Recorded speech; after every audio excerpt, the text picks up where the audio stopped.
Iniciamos mais um programa Unsere Familien, aqui na Vale TV, com histórias de vida, de vidas, de famílias, de comunidades, de pessoas que ajudaram, que ajudam muito pelo desenvolvimento das nossas regiões, do nosso estado, do nosso país.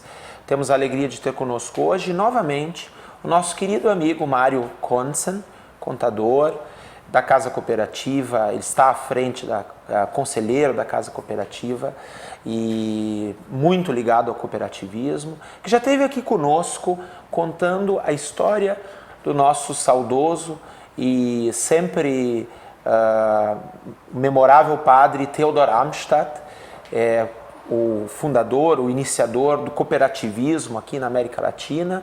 Mas hoje o seu Mário Conzen está conosco por uma missão diferente. Ele vem contar a sua história, porque logo aí à frente essa história estará preservada, publicada num livro de autoria do seu Mário. Então, seu Mário, inicia aí, como eu disse, com muita alegria de tê-lo conosco hoje. Obrigado pelo convite, cumprimento todos os teus espectadores. E me sinto um pouquinho estranho, Felipe, né? Falar de algo que eu nunca imaginei que seria capaz de fazer, né? E eu fico satisfeito porque é também uma prova de que quando a gente se esforça, inicia e insiste, a gente consegue fazer muita coisa na vida, né? Mesmo que não esteja preparado, que não tenha se preparado especificamente, mas se a gente tem uma base, né, de vida, a gente consegue fazer coisas que a gente não imaginava, né? Tudo é possível, porque as pessoas fazem, né? E essa iniciativa que começou de brincadeira, né? Eu fiz um autodesafio, né? O dia que pessoas me instigavam a escrever, né? Aquele trabalho que eu fazia de atender visitas, né? De cooperativistas em Nova Petrópolis.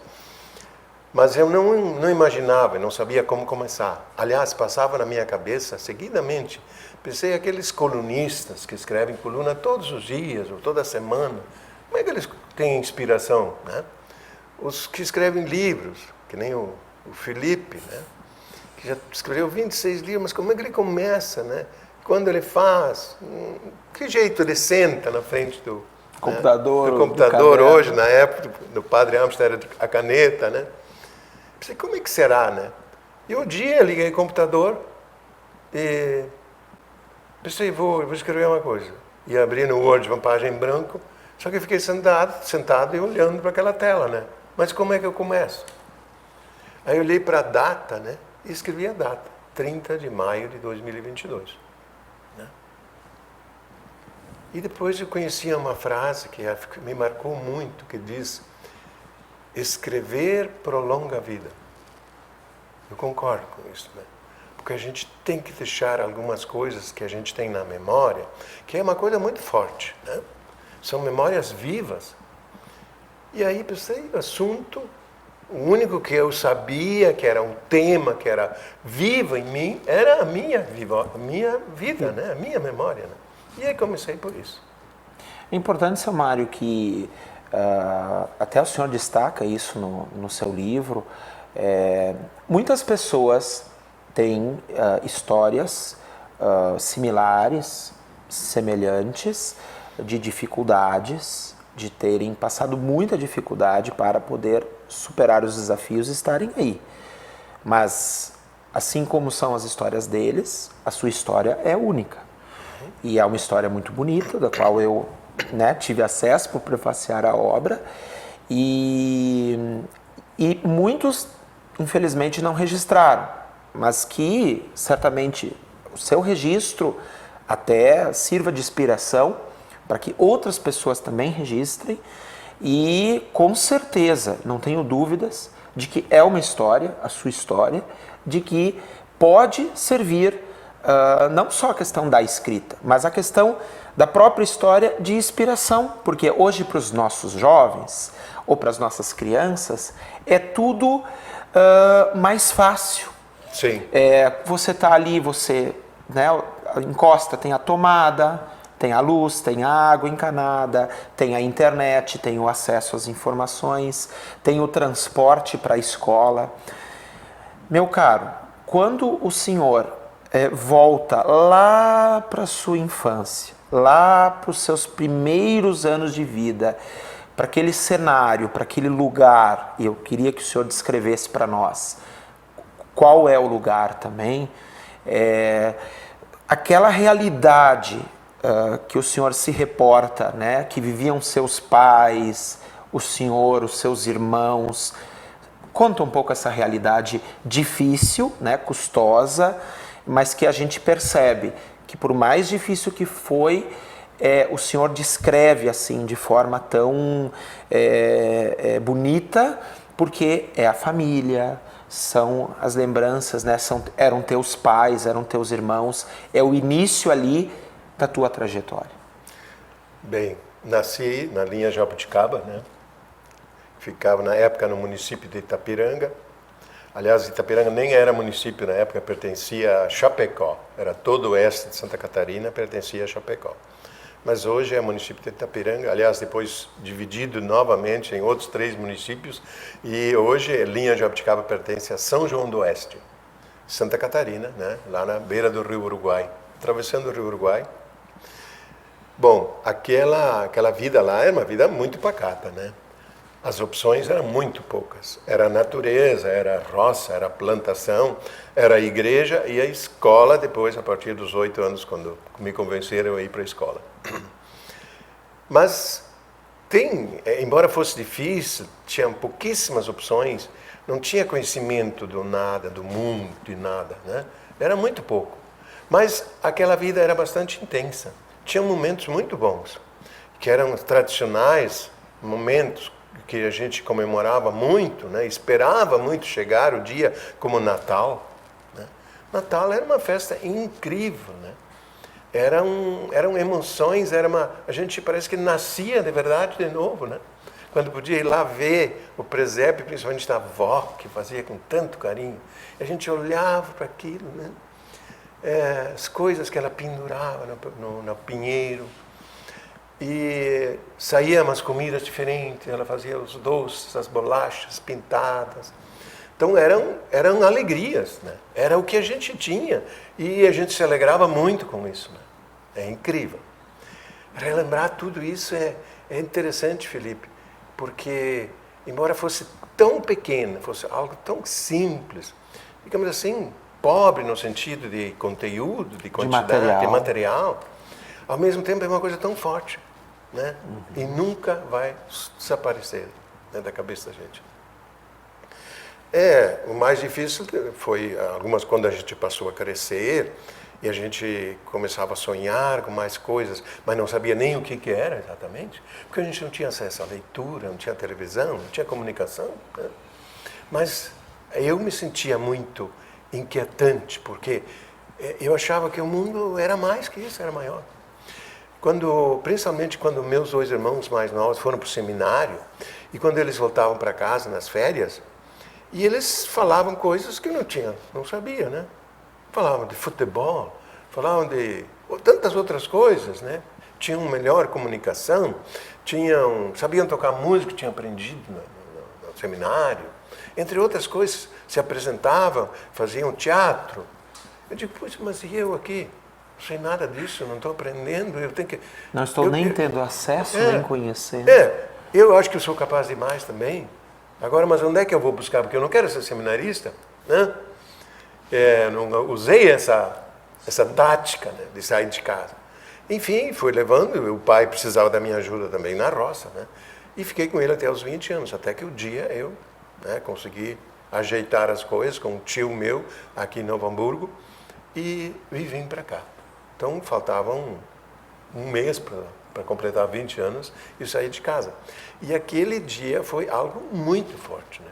Imagina quem nunca tinha saído de casa, nunca tinha atravessado o Rio Uruguai, né? Não tinha se distanciado da casa mais que alguns quilômetros. E de repente encarar uma viagem sozinho para Rio Grande do Sul aqui, né? Distante, 500 e poucos quilômetros, né? E para uma coisa que não sabia o que queria acontecer, né? Eu queria estudar, né? Porque eu achava que precisava aprender mais.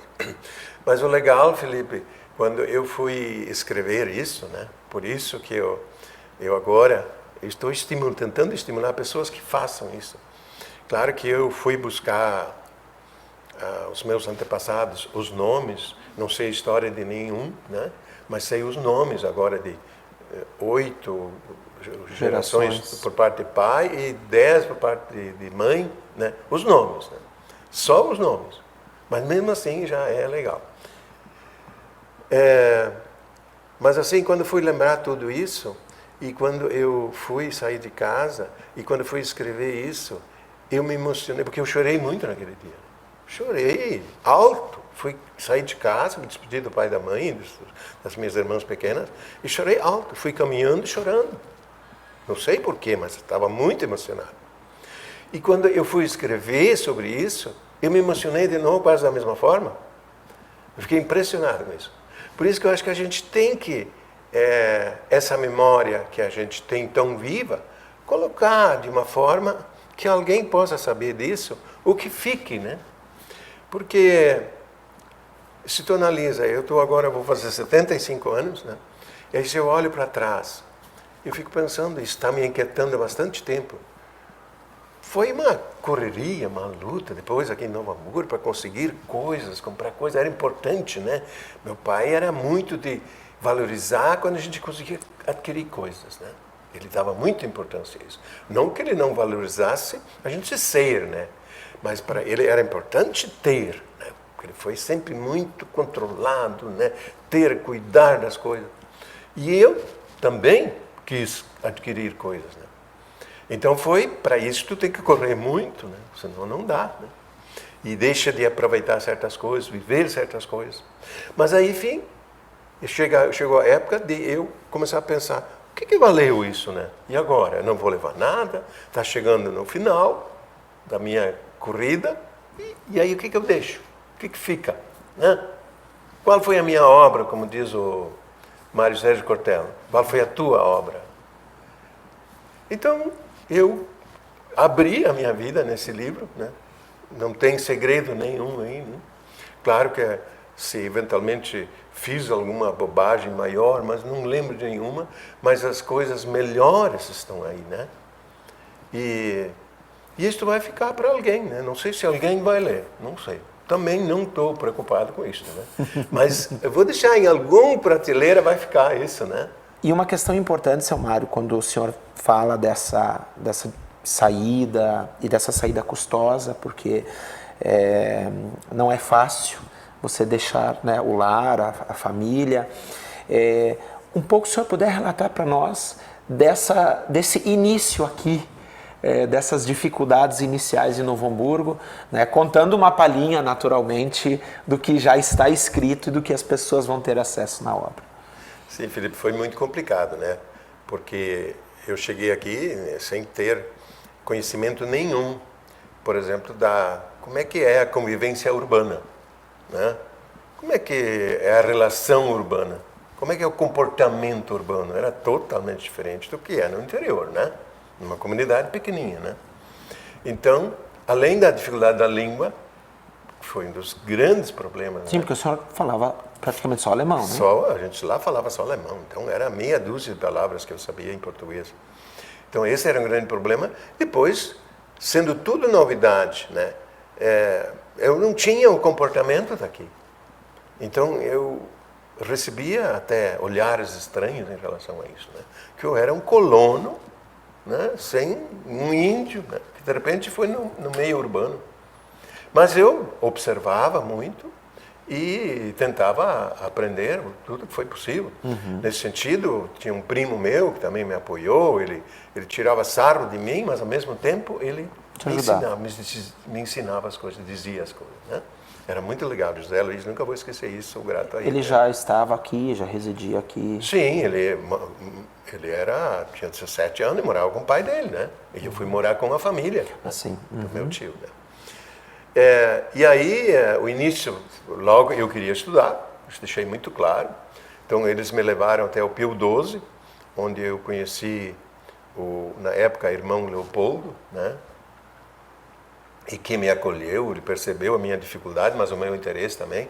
Ele foi um pai para mim, eu também falo disso no livro, né? Nunca vou esquecer esse homem, porque tem algumas pessoas na vida que são enviados, né? Que são anjos, que se me pegam a mão e dizem, vai aqui, eu vou te levar, eu vou te conduzir, né? Eu vou te salvar. Isso é fantástico, né? Eu lembro que um dia, no Dia dos Pais, isso é fora do livro, eu não contei no livro, eu contei e fiz uma homenagem na igreja onde a gente sempre ia, e no Dia dos Pais a gente fez uma homenagem ao Dia dos Pais, e naquele dia eu mencionei também que a gente tinha que se lembrar, porque todos nós na vida, em algum momento a gente tinha um segundo pai, né? E eu tive isso, né?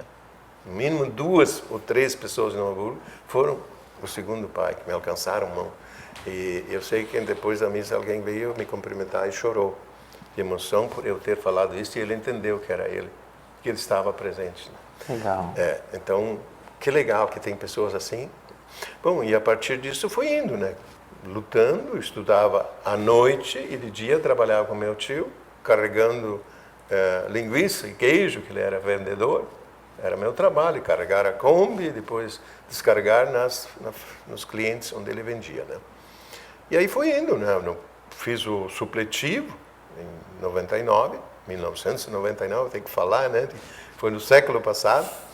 E aí eu fui indo, né? Foi muito complicado. Depois logo eu ingressei no segundo grau, fiz o técnico em contabilidade, né?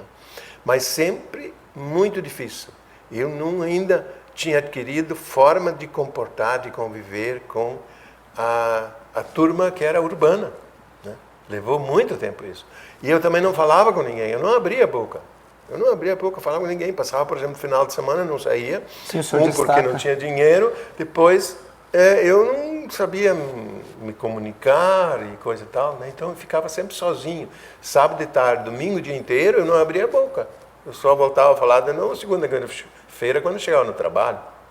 Isso só melhorou mesmo, isso só passou essa fase difícil da solidão muito grande, né? De não ter relação humana, no final de 72, perto já da formatura de técnica de contabilidade. Isso eu acho que eu falo no livro também, de um momento que o professor Américo Cupete, né, que já foi há pouco tempo também, pessoa incrível, nunca vou esquecer na minha vida, que ele fez uma coisa muito dura para mim, mas que realmente quebrou, né, o gelo. A partir disso comecei a falar. Então, são histórias assim que, puxa vida, eu sempre me emociono, não tem como não me emocionar, porque era muito forte, né? Como passei tantos outros momentos na minha vida que eu encarei, né? O tempo do escritório de contabilidade eram momentos complicados, às vezes tinha que encarar, né? Depois, no cooperativismo, foi a parte, de novo, mais difícil, né? Quando eu assumi a estar à frente de uma entidade centenária, conhecida no mundo inteiro, né? E vinham pessoas conversar comigo, me entrevistar, a imprensa, e eu também não sabia no começo. Tinha que simplesmente encarar, né? Uma questão que o senhor coloca, que é muito importante, o senhor destaca no livro também, o encarar. O pensar assim, bem, não dá para voltar. Então, e encarar é ir para frente. Isso aí. Né? É fazer uma vez, é fazer outra, até que a gente está bem treinado, não é? É isso aí. Então, assim, Felipe, eu acho, e tu deve saber disso, se a gente é desafiado, a gente aceita o desafio, é a melhor coisa, né? Eu provoco às vezes pessoas, desafio, né? Mas não é qualquer um que cai, né? Não vai. E quem vai, ele dá um impulso. Se o senhor pudesse relatar para nós, para mim, assim, uma das partes, assim, ou talvez até a parte mais emocionante dentro do seu livro, ou assim, tocante, é do falecimento da sua mãe, né? Que infelizmente faleceu cedo, mas assim, pudesse contar um pouco, né, dessa parte, dessa vivência, né? Dessa situação também, né? Isso foi muito forte, porque a mãe, né, eu tive ela por 20 anos, todos os dias, né? E depois o afastamento foi duríssimo, né? Porque a mãe é uma coisa inexplicável para mim, porque a gente sente falta dela sempre, né? Eu acho que eu coloquei no livro de que hoje tem aqueles dias, né, que todos nós temos, que tem o baixo astral, né? E que tudo que a gente queria era poder colocar a cabeça no colo dela, né? Seria o melhor remédio, né, que a gente teria. E perder ela aquela vez foi, para mim, inaceitável, inexplicável. Ela tinha 48 anos, né? E filhos pequenos, né, irmãos pequenos. Então foi muito duro, foi muito rápido. Não foi possível entender a lógica disso, né? Na época, eu confesso isso hoje eu não penso mais assim, não sinto mais assim. Na época eu senti uma pequena revolta, né? De que é injusto isso, né? Me senti injustiçado também pelos meus irmãos, né? Pelo meu pai, que tinha 53 anos. Sim, né, também perderem tão cedo, né? Exatamente. Muitos serem mais novos que você. Isso. Algo que é tão importante, né? A gente sabe quanto uma mãe, uma mulher é importante dentro de casa, né? Ela resolve tudo, né? Ela Quanto uma mulher agrega, né? Filhos, marido, família. E ela sempre apazigua, ela resolve quando o tempo está pesado, ela dá um jeito, né? Nem que é por um biscoito, ou por alguma coisa, ela encontra uma forma de novo atenuar a situação, a crise ou qualquer coisa, né? Uma dor física, de uma doença, né?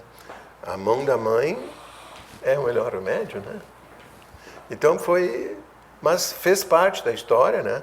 Mas a mãe, quem acredita na vida após a morte, continuou se fazendo presente, né?